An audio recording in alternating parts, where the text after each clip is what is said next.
Right there, sir, at the bar. I don't know if I did microphone, but we'll do it anyway.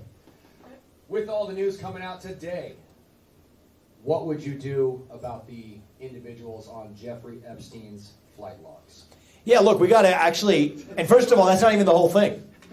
Why are we only seeing a partial list, a redacted list? So what I'm thinking right now, and a few years ago, I didn't think this way. People say this is a conspiracy theorist mindset. No, it's just a reality awakening based on how the game is played. I think that was actually a deflection. Because it was a way to at least placate the people who have been making demands for a long time to actually avoid releasing. Just give us the full list. Give us the full video footage of what happened inside and outside the prison. Tell us exactly why Jeffrey Epstein was saying before he said, they tried to kill me, I'm not committing suicide. And then what ends up happening is what it looks like his brother actually has offered a different account in recent days. My answer is we deserve a government that tells the people the truth. Lay out the full information, not the partial list, not the redacted list. Why do you need redactions? List the whole thing. We, the people, deserve the truth. We have a government that has systematically lied to us. From the truth of, all the way. It goes back. These are third rails you're not supposed to touch. The truth about Saudi Arabia's involvement in 9/11. All the way to the basis for the war in Iraq. All the way to the basis for the 2008 bailouts. All the way to the Trump-Russia collusion hoax that never was. The Hunter Biden laptop story we were told that was false on the eve of the last election. Absolutely true.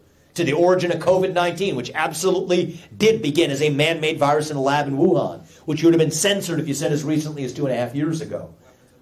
Weapons of mass destruction in Iraq. That's what I was referring to, the basis for the war in Iraq. All the way to how our money's being spent in Ukraine. The truth about what happened on January 6th, which we still don't know.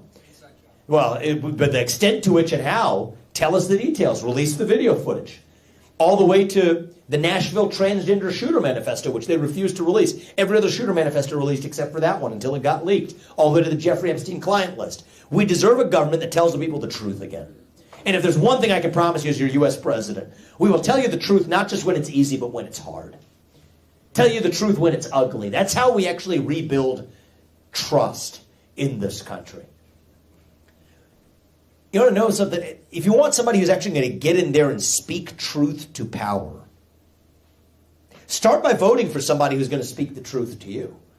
There's a reason why I'm the only candidate in this race who can say these things. It looks like January 6th, just look at the facts, it does increasingly look like it was the product of government entrapment. That's what it looks like.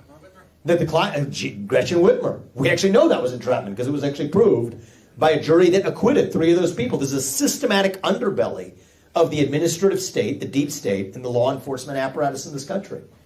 The only person who could tell you the climate change agenda is a hoax because it has nothing to do with the climate.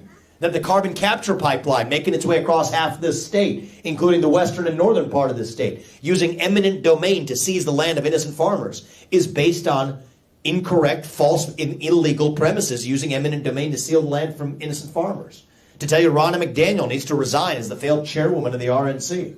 That all part of every peaceful protester from January 6th on day 1 in office. To tell you that we'll strip the pharma companies of their special liability shield for liability for vaccine injuries. That I'll strip that in my first term in office. There's a reason why I'm the only candidate who can even tell you these things, because today our politics is corrupt. You need a president who's not bought and paid for by that same system. So are we going to do that for the Jeffrey Epstein client files? Of course. And hold the bad actors accountable? Yes, we will. I've said my first term in office, first days in office, any government actor who has tried to pressure a private company like a tech company or a bank to do something through the back door that the government couldn't do through the front door, we will publish it and we will hold the bad actors accountable to the fullest extent of the law. That's how we restore the rule of law in this country. That's how I'm going to lead us. It's not going to make a lot of people happy, but I'm not in this to make friends. I'm in this to swear an oath to the Constitution and to keep it. And you know what? We the people, we can handle the truth. We demand the truth. We require the truth. That's the standard I want you to hold me to as your next president. Thank you, man. I appreciate it. Thank you. Eileen. Good to see you. I love Vivek. I've been following all of it. Got to know you since the very early stages of this campaign, Eileen. You know what? You called me on March 17th, if you can imagine.